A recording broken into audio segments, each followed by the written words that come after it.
அனைவருக்கும் வணக்கம். முதல்ல நம்ம என்ன பண்ணுறோம் அப்படின்னு பார்த்தீங்கன்னா, உங்கள் மொபைலில் அல்லது பிசியில் குரோம் ஓப்பன் பண்ணிக்க. போயிட்டு இன்ஸ்பயர் அவார்டு மானக் அப்படிங்கிற வெப்சைட் ஓப்பன் பண்ணுங்கள். இதில் வந்து இன்ஸ்பயர் அவார்டு அப்படிங்கிற வெப்சைட் லிங்க்கை டச் பண்ணுங்கள். டச் பண்ணிங்கன்னா உங்களுக்கு இந்த மாதிரி ஒரு தோற்றத்தில் வரும். இதில் வந்து அத்தாரிட்டி லாகின் அப்படிங்கிற பேஜை டச் பண்ணிங்கன்னா டிஸ்ட்ரிக்ட் அத்தாரிட்டின்னு வரும்.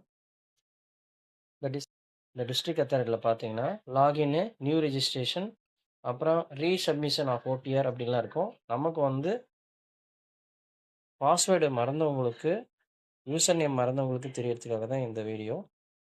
நம்ம வந்து இப்போ என்ன பார்க்க போகிறோம் அப்படின்னு பார்த்தீங்கன்னா, நமக்கு ஃபஸ்ட்டு வந்து நம்மளுடைய ஃபர்கட் பாஸ்வேர்டு தெரிஞ்சுக்கணும் அப்படின்னா, அப்ளிகேஷன் இன்ஃபர்மேஷன் தெரிஞ்சுக்கணும்.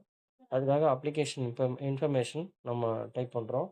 இதில் அப்ளிகேஷன் டைப்பில் school authority, district authority, state அத்தாரிட்டின்னு இருக்குது.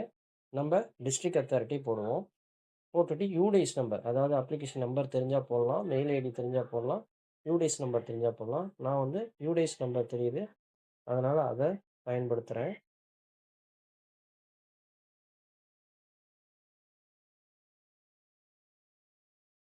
அதை அடித்ததுக்கப்புறம் கீழே இருக்கிற கேப்சா கோடை வந்து டைப் பண்ணுறோம்.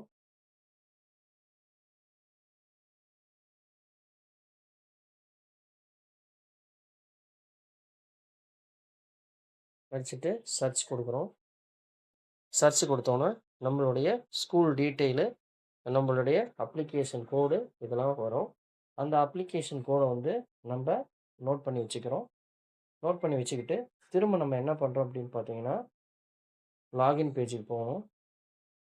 அதாவது ஸ்கூல் அத்தாரிட்டிங்கிறதுல டைப் பண்ணுறோம். பண்ணோன்னு பார்த்தீங்கன்னா நமக்கு இங்கே லாகின் அப்படின்னு இருக்கும். இந்த லாகின் கொடுக்குறீங்க.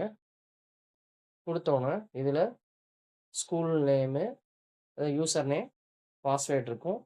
கீழே வந்து பார்த்தீங்கன்னா ஃபர்கட் பாஸ்வேர்டு அப்படின்ட்டு இருக்கும். இந்த ஃபர்கட் பாஸ்வேர்டை கிளிக் பண்ணுறீங்க. கிளிக் பண்ணிவிட்டு உங்களுடைய அப்ளிகேஷன் நம்பரை இந்த இடத்துல டைப் பண்ணுறீங்க. அதுக்கப்புறம் இந்த இடத்துல வந்து கேப்சா கோடை டைப் பண்ணி கெட் பாஸ்வேர்டு அப்படின்னு இதில் கிளிக் பண்ணிங்கன்னா உங்களுடைய ஸ்கூல் மெயில் ஐடிக்கு அந்த இன்ஃபர்மேஷன் போகும். நம்ம மெயிலில் போய் பார்த்தோம்னா இந்த மாதிரி பேஜில் தெரியும். இதில் வந்து பார்த்திங்கன்னா யூசர் ஐடி இருக்கும். அது கீழே வந்து ஒரு லிங்க் இருக்கும். அந்த லிங்க்கை கிளிக் பண்ணோம் அப்படின்னு பார்த்தீங்கன்னா காப்பி லிங்க்குக்கு கீழே கோ டு ஹெச்டிபிபின்னு இருக்க அந்த லிங்க் கிடைக்கும். அந்த லிங்க்கை கிளிக் பண்ணோன்னே இந்த மாதிரி பேஜ் வரும். இதில் யூசர் ஐடி, அப்புறம் பாஸ்வேர்டு, ரீடைப் பாஸ்வேர்டு, அதுக்கப்புறம் கேப்சா அடித்து சேவ் பண்ணணும்.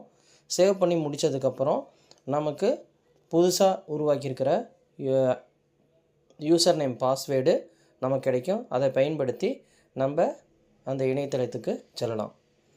தேங்க்யூ ஃபார் வாட்சிங்.